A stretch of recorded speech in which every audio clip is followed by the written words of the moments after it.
Perkenalkan, nama saya Ahmad Badarain. Saya dari Perguruan Tinggi STAI Lukman Edi Pekanbaru, program studi Perbankan Syariah.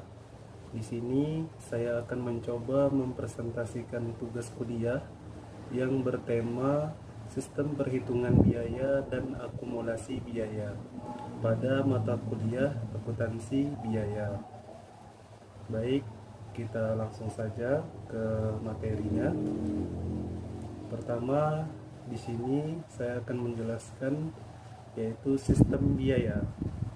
Sistem biaya adalah organisasi dari formulir, catatan, dan laporan yang terkoordinasi yang bertujuan untuk melaksanakan kegiatan dan merupakan informasi biaya bagi manajemen.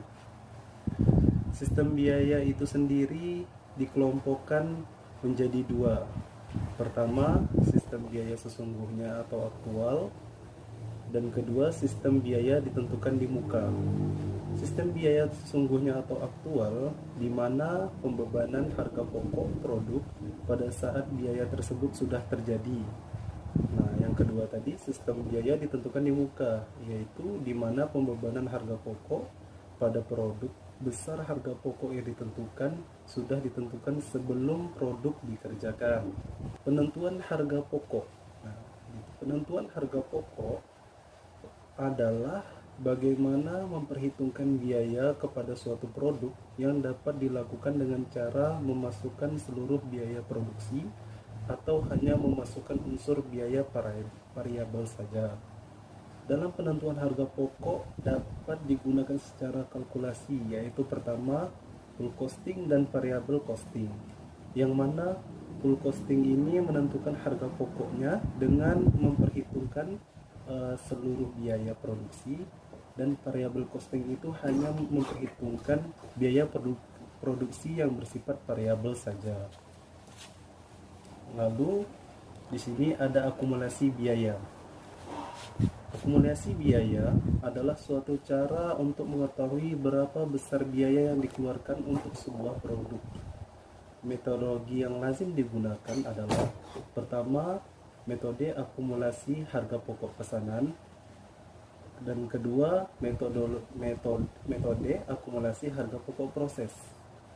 Metode akumulasi harga pokok pesanan, di mana biaya dikumpulkan untuk setiap pesanan secara terpisah sesuai dengan identitasnya. Metode ini banyak digunakan pada perusahaan yang menggunakan proses produksi secara terputus-putus, seperti bengkel, catering, dan lain sebagainya.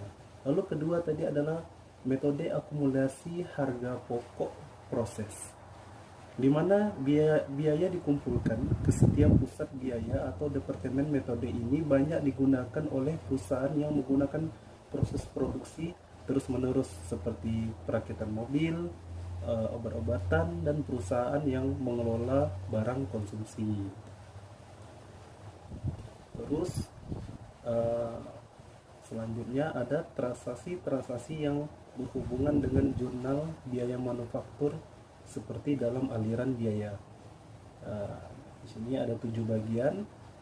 Itu yang pertama, pembayaran secara kredit. Terus beban dibayar di muka.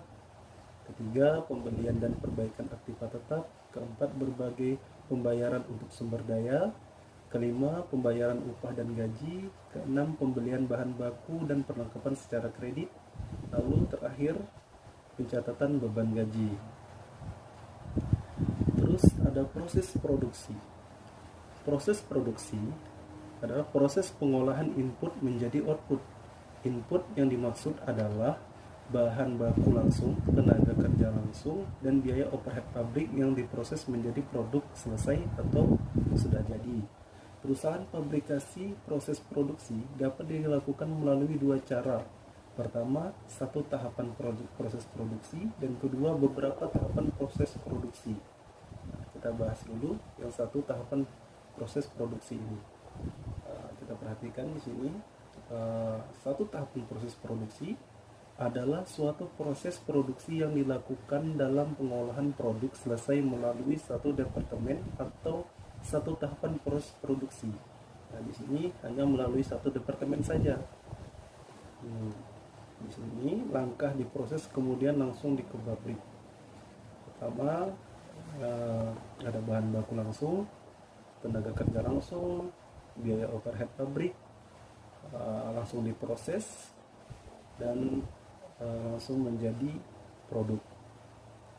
Nah, di sini yang disebut satu tahap proses produksi. Terus ada yang kedua tadi adalah beberapa tahapan proses produksi. Maksudnya adalah suatu proses produksi yang dilakukan dalam pengolahan produk selesai melalui beberapa departemen atau lebih dari satu departemen. Kalau tadi hanya satu departemen saja, kalau ini bisa lebih dari beberapa departemen, 2, 3 atau lebih dari satu. Coba kita perhatikan bahan baku, ada bahan baku dan tenaga kerja langsung. Ini melalui beberapa tahap proses produksi, pada intinya adalah menciptakan produk.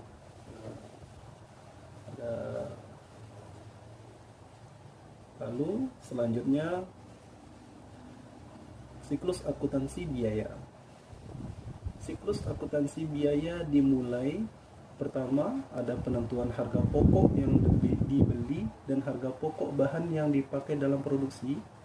Lalu ada penentuan biaya tenaga kerja langsung, dan terakhir ada penentuan biaya overhead pabrik.